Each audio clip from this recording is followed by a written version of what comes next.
விண்ணோடு மேளச்சத்தம் என்ன, மண்ணோடு சின்ன தூரல் என்ன,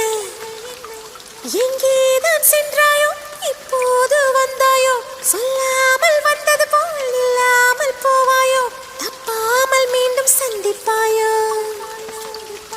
நீ வரும்போது